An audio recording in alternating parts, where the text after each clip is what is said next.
Hello everyone, welcome to GGN. Today is Friday, June 29th, 2012, and I'm Darko. This is my website, ggnonline.com.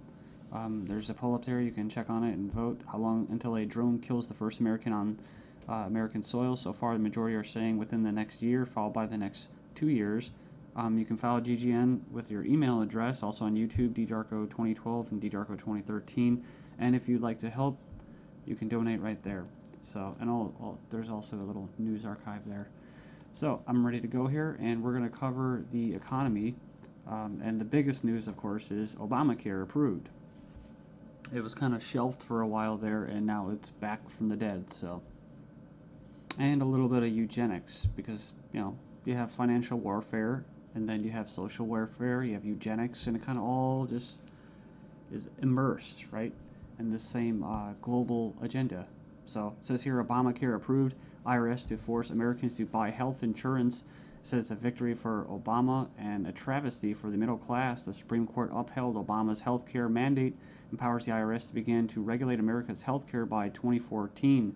Expect IRS thugs armed with shotguns knocking at your door to fine you almost $700 a person or $2,000 per household for failure to purchase health insurance. If you fail to pay the outrageous fine, expect to be sued by the IRS. It says here that revised healthcare laws remove the penalty of almost $250,000 in imprisonment up to 5 years. It says here this ruling allows the federal government to force citizens to enter a contract with private corporations to buy health insurance. This is happening just days before the 4th of July, when Americans won its independence from British tyranny, and now we face the same tyranny today. It says here by 2014, all Americans will have to submit or face being fined and sued by the Internal Revenue Service. The American people are already struggling financially with record unemployment, inflation, and trillions of dollars in national debt. By the time health insurance becomes mandatory, the middle class will be financially bankrupt. This is the reason why the military and police are preparing for martial law in the U.S. streets, says because people will revolt against the system that has basically turned people into financial slaves. So it says here that they're conditioning Americans with checkpoints and speed traps, army drones to spy on us. We're going to cover all this, rolling out the tanks and putting military goons on residential streets to prepare us for what is to come in the future. It says here the Bilderberg Group discussed in Spain about wanting to level America into a third world impoverished nation where we're all poor under world government dictatorship. It says here soon the Americans' standard of living will drop significantly, and it won't just be the standard of living, it will be their age of death, right? Their basically the average lifespan. It says here services will be cut. We're going to get into that too, death pathway and stuff like that. Taxes will be increased until we become so poor that we are unable to fight, and resistance will be futile. As Americans issue split decision on healthcare ruling, nearly 2/3 believe politics played too great a role. So it says Americans are sharply divided over Thursday's Supreme Court decision on the 2010 healthcare law, with 46% agreeing and 46% disagreeing with the High Court's ruling that the law is constitutional. Then you have from the Daily Bail, Obamacare complicated. Check out the flow chart. And yeah, there's our buddy, the IRS, right there. But it's just a god-awful mess. And you have Secretary of Health and Human Services in the middle. All these different vested interests, all these different bureaucracies. And the biggest invested interest that helped write the bill was the insurance companies. And they're the ones that are going to basically, how could you say, not profit. Well, they will profit, but they're going to get the best advantage from this, right?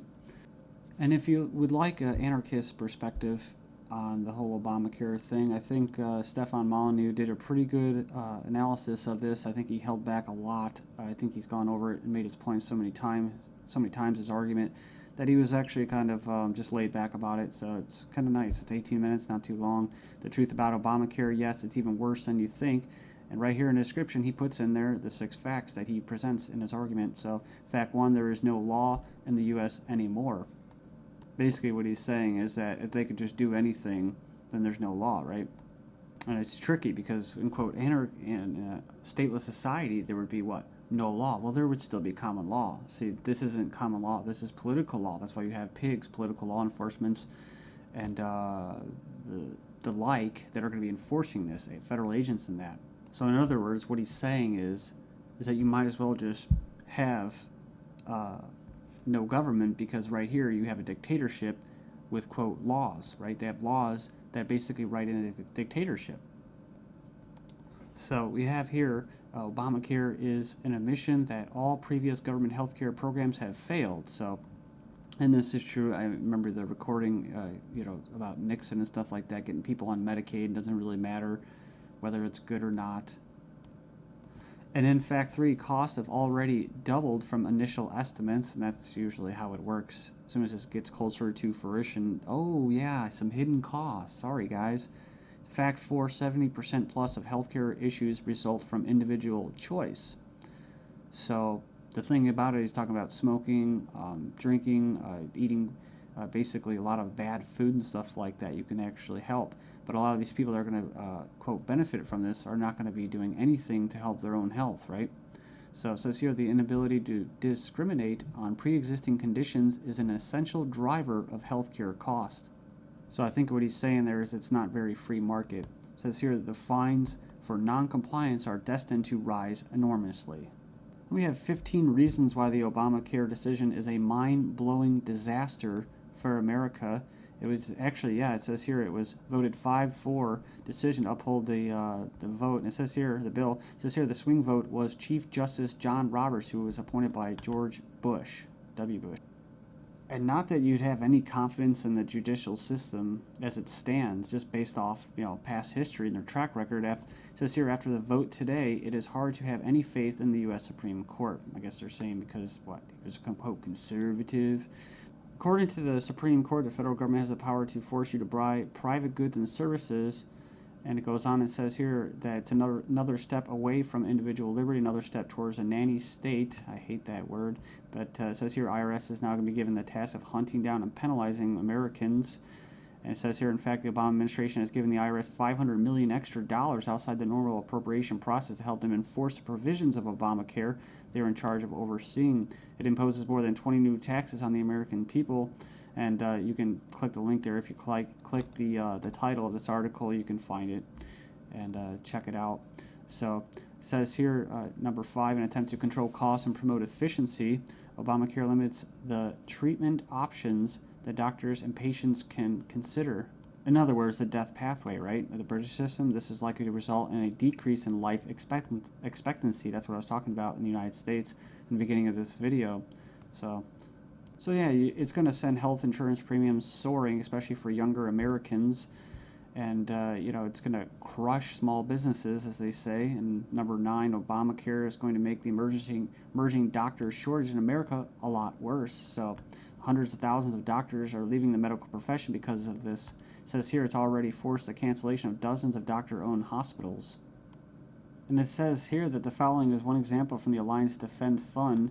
It's an insidious little provision. It says here, did you know that this bill, you'll have to pay for life-saving drugs, but life drugs are free. So 100% free. If this plan were really about health care, it wouldn't be about, it would be the other way around. So yeah, it's like robbing from the future to pay for the living. So and it just turns into a god-awful mess. It's not even just politics, it's generational. 13 reasons why the revolution might start with Obamacare. Go in there and check that out. I'll just name a few and you can hopefully go in there and check it out. It says here that's a direct tax which is unconstitutional under Article 1, Section 9. And you can go in there and read that. It says here it violates states' rights since federal government does not have the constitutional authority to take over healthcare as stated in the 10th Amendment outlined in the Bill of Rights. This mandate is involuntary servitude or slavery to big banks and insurance industries, neither slavery nor involuntary servitude except as punishment for a crime whereof the party shall be duly convicted. Basically, the 13th Amendment. So yeah, that's the federal government's 4th of July Independence Day present to Americans. It's pretty crazy. I mean, you think the timing of this was just happenstance? I bet it isn't. Let's just show you. Just give you a big middle finger right in front of your face. Stagnating life expectancies in the United States. Poor U.S. citizens live 5 years less than the affluent, but they don't talk, what about the middle class, right? So despite modest gains in lifespan over the past century, the United States still trails many of the world countries when it comes to life expectancy. We remember this article, top doctors chilling claim the NHS kills off 130,000 elderly patients every year. It says here, a professor says doctors use death pathway to euthanasia of elderly. Says here that Liverpool care pathway, death pathway, may be slippery slope to backdoor euthanasia. This is from 2009 from the Telegraph. Says here that the patient assessment selects those deemed close to death for withdrawal of food and fluids or being placed on a continuous sedation until they die off. Next up, we have another little example. Doctors said this individual was a typical lazy teenager. Actually, she had an aggressive form of cancer. So it goes on here. It says that she was finally diagnosed after she had an MRI scan following a fall. So basically, she was left undiagnosed for 6 months after doctors mistook her symptoms for typical teenager laziness. So as cancer rates soar due to the eugenics and that, I see these articles. European meeting to be held to raise awareness of the eugenic current of European society held in Strasbourg, France. It's hosted by the Parliamentary Assembly of the Council of Europe, or PACE, this week to address the alleged eugenic current of European society and eugenics and human rights issues of prenatal screening. It says here, currently the highest court in Europe is considering a complaint from a woman who claims that she was not given a prenatal screening which would have revealed her daughter's Down syndrome and thus allow her to choose to abort her child. They didn't go into this, which is what? Scottish toddlers to be tested to see if they will grow up to be drug addicts or criminals. So they're going to basically examine them to determine their capacity for violent crime, to be violent. But what happens when this comes to the UK? Thailand violent students to be drafted into our army automatically. And another possibility is this. Desperate Europeans try to sell kidneys and lungs being offered for as much as $250,000 as Europeans are grappling with the economic misery. Illegal organ sales are on the rise with desperate sellers willing to basically part with their kidneys, corneas, bone marrow, and even lungs to put food on the table. It says here organized criminal groups are preying upon the vulnerable on